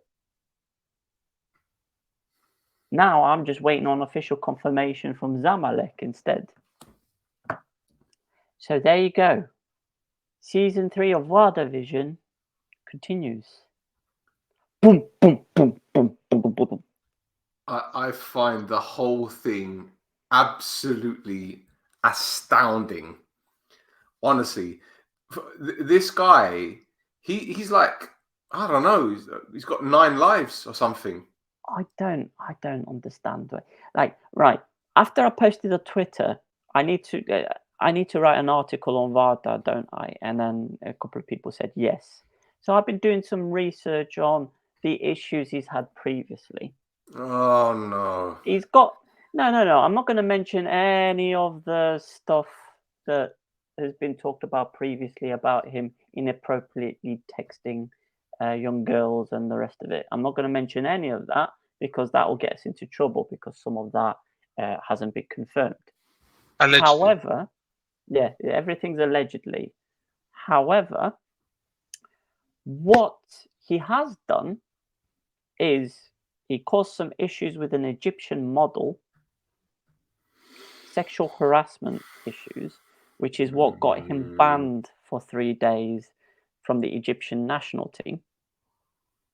And then not only like the sphere over him of shit that seems to surround him, dragged in El Mohammadi and Mo Salah as well.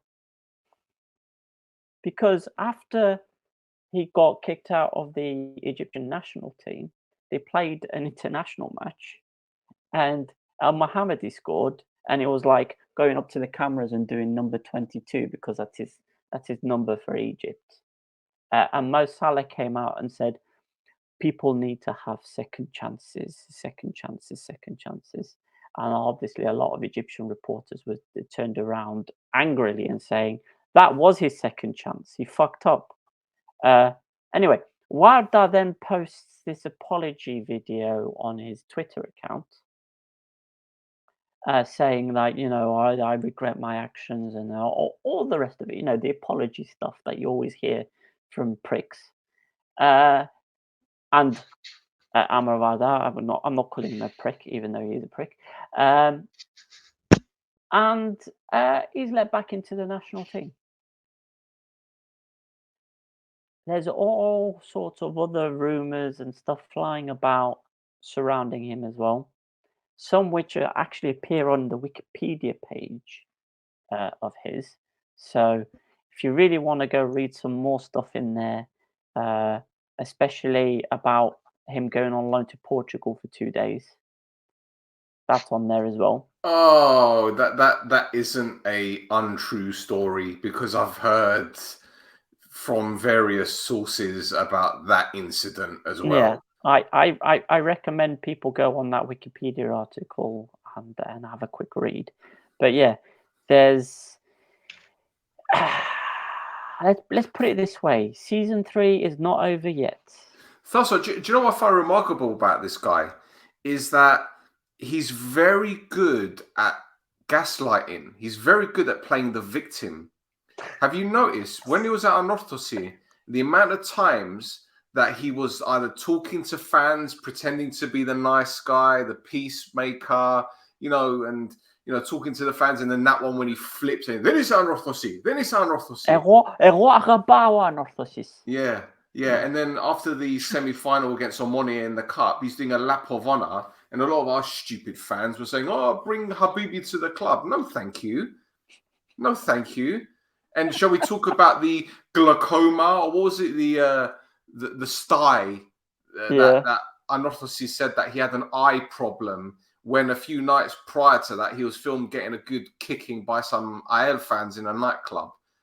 Or the story that we were told by a very credible source that he allegedly locked himself in a toilet in a bar in Limassol with a girl until the club shut down because people were trying to take photographs in the booth, again allegedly. The guy is a walking disaster, and for Doxa to even think about signing him, honestly, I just think that Garavida knew exactly what he was doing. I'm just saying. Well, I mean,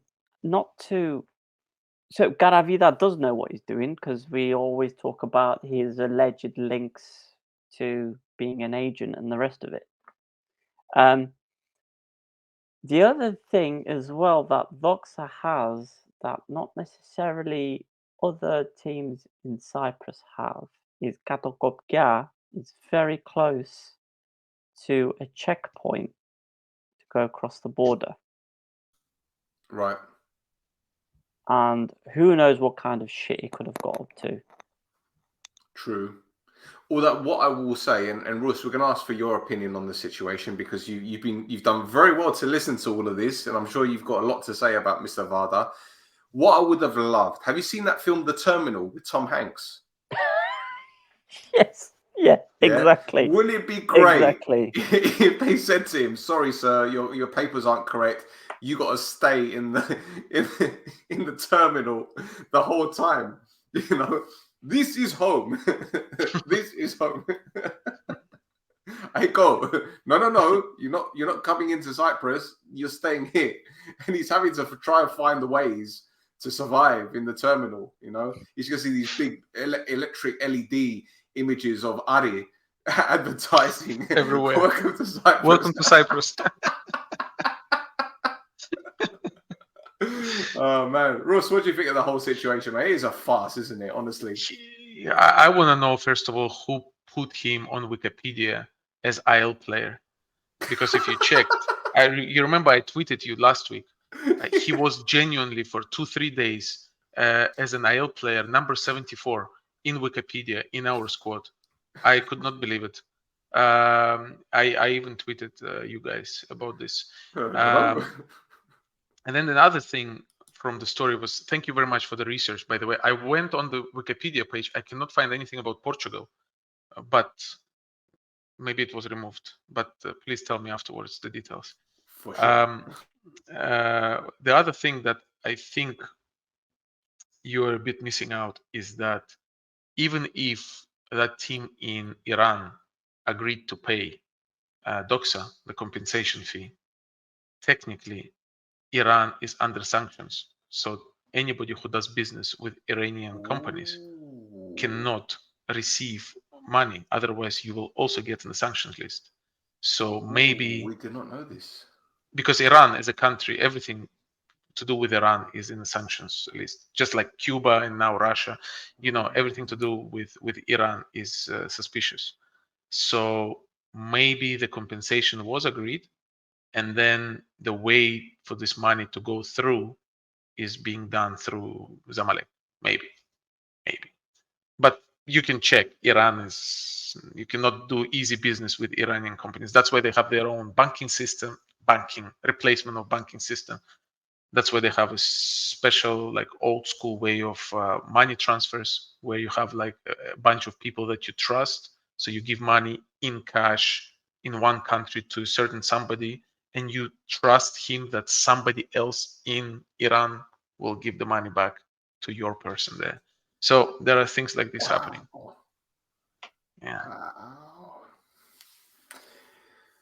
I hope he stayed in Apollon. Destroy the team from inside. They belong together. Put that Mariah Carey song in the background. We all know how Apollon like anything to do with blue color, Sakis Rovas and all this stuff. So they can keep Varda as well if they want. We can have an Apollon fan say, I want to be on the pod next week. I want to say what I've got to say. Welcome. But I must admit, I cannot say hate. Yes, we are politically correct people here, but I should dislike Apollon the most. But actually, me personally, I dislike Apoel more than Apollon. So, yeah. Yes, and I do. Since I'm on the podcast, I must mention this. Isn't it funny? I've been here for 22 years. I've been going to stadium. I've been watching games. I've been so many times on the wrong side of a referee decision against my team. So many times up until about 2020, 2019. I've seen Apoel consistently benefit from refereeing decisions. There was even a website set where it was just one screen with the clock countdown. And the website was called The Last Time Apoel Player Got a Red Card. There was genuinely a website like this. You can Google. I don't know if that still exists, but if you speak to some OG fans, they will tell you about this. Now, isn't it funny and ironic that as soon as VAR comes in the system, Apoel wins absolutely nothing. Not a cup, not nothing, absolutely not zero. Okay, zero. Now it's reality check, guys. Now you got to play with fair rules. Let's see how it's going to end up. It was a fact. There was a bunch of referees. All of them were Apoel fans, and there was one guy, Kapitanis, who was a Moniadis, right, back in the day. So it was a known fact. A referee would referee an Apoel game and he would be an Apoel fan. You go on his Facebook page, he's sitting there on the Kerkida with Apoel, with a scarf of Apoel. You can't make these things up. So because of that, I dislike Apoel slightly more than Apollon. But Apollon, exo apotin poli. I refuse to speak. If I speak, I'll be in big trouble. Big trouble. And I don't want to be in trouble. No, but everybody knows what you think of Apoel. You don't need to say. I refuse to speak. Yeah, good. Refuse to speak. Good. I'm just quoting Uncle Jose, and Uncle Jose at this point in time is the right person to quote. I would also say I have a dream, but it's not that kind of party. That's all. Any more news, my friend? Anything else that we'd like to report? Vrionides is back. Hey, spin the wheel. Spin the wheel. Let's go. Final thing, right? It's the final one, final thing, but sadly, there's not that much to kind of pinpoint except for the the usual Aris and Aek getting fined for not having enough Hebrews. And Omonia, funny enough. Omonia as well, yeah. Omonia got fined for that. Now, as well, the only player mentioned to get a fine was Sebastian de Vest. Thank you. Of course, it's us. Yeah, for his the Lex Luger bionic elbow. Yeah. Okay. Yeah. Okay. But yeah, apart from one thing, I like to end on a sour note. Let's not be racist. That would be good. Abuel got fined additionally for some pricks deciding to be racist to somebody. Yeah, racist? I know, right? Since when? I know, right? First time.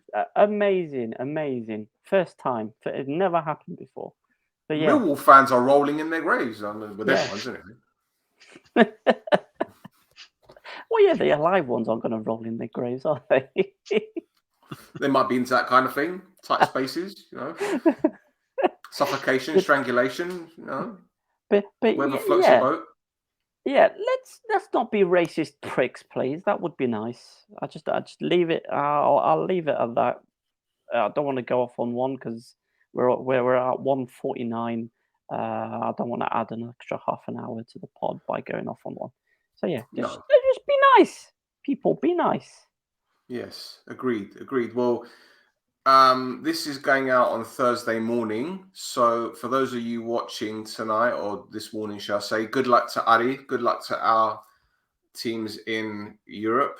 And I don't Apoel, really mean good it. luck to Apoel as well. I don't mean Good it. luck to Apoel as well. Good luck to Ari in the Europa League. You guys are going to need luck. Yeah. I don't know. Yeah. But Ross, thank you for joining us, bro. Really appreciate it, man. You know, obviously you're a busy guy, and we appreciate you jumping on. And it's like, what time is it in Cyprus now? 1:15 in the morning. Yeah. Wowzers! We took 2 hours of your time. No, and we it's took a you late pleasure. as well. And by the way, what did you make of the new shirt? We didn't ask you because that navy and yellow one is a nice touch, man. But the new one, the new Isle shirt. I don't like the shade of blue, but it's not as bad as last year's shirt, in my opinion. I didn't like last year's shirt with those stripes, and they were like disintegrating towards the end. They were looking like chevrons. Yes, the French word chevrons. Yes. They were looking like that, which I didn't like that shirt. I prefer us to one day go back to the design that we had in 2012 with stripes horizontally. I like that. The Chris Dixon shirt. Oh yes, I've got it signed just in the other room. Chris Dixon. Is he watching this? If he's watching this, Chris, my guy. I can send him a clip. No worries, man. I can send him a clip. My guy. He knows me. He knows me. I used to come to a stadium with Ghanaian flag because of him, and we became good friends with him. He's a top G. Well, I'll tell you what, you're right. And I remember the cup final. I know the guys from the Lions Den podcast, and I messaged him. I says, "Can you do a video message?" Because they were collating a load of ex-IL players to do videos, like a video message for the cup final. And he did a brilliant one for them. And he loves the club so much, so much. And hopefully we can get him on the pod, because I've interviewed him for the other pod that I do, but I think it would be great to have him on this to hear more about his time in Cyprus, because he was at Salamina and Bafo, I think, as well, if I'm not mistaken. I think he was at those two clubs as well. Well, I think he went to Paphos after, when they were in second division. Division. Yeah, I think so. He was a good player. He had good energy. He's a good singer as well. He's got a huge tattoo on his back, which he asked me to never reveal what it is, but it's everywhere. And he's generally a top guy. He was always giving time to the fans to talk to them, and he's a good guy. He's a good guy. Yep. And thanks to him, he's one of our champions from 2012. Yeah, absolutely. I saw the video. I've got his clubs in Cyprus. We've got Nea Salamina, AEL, Bafo, Paralimni, and Ermis. So he, I'm just looking at Ermis is 2016. So he's going to have some stories as well from that. I mean, why? Why would he have those stories? I don't know. I don't know why he would have. You probably have more chance of asking Frimpong for the stories than. I need to get him on the pod as well, to be honest. So I need to find him from somewhere. I'm sure I'll find him. Well, boys and girls, thank you for tuning in to another edition of This Is Mappa. We're on X at This Is Mappa. Same with our Instagram. We have a Discord. We have a Facebook group page. We are literally everywhere. Anything else you'd like to promote, Thassos? On Twitter, X, Fles Cafés. You know, get that news. Get that news off me. Don't follow them. Gidao, Brodathliama, or them other ball aching sites. They don't know what they're talking about. Follow me. Well, they do report some good things about, managers wearing magical shirts that give them victories. Yeah, and then some nice looking ladies in the stadiums as well. I've got no problem with that. That's it's good 2023. News. We need to see more women at football games. It needs to be done. Go to Aris game, brother.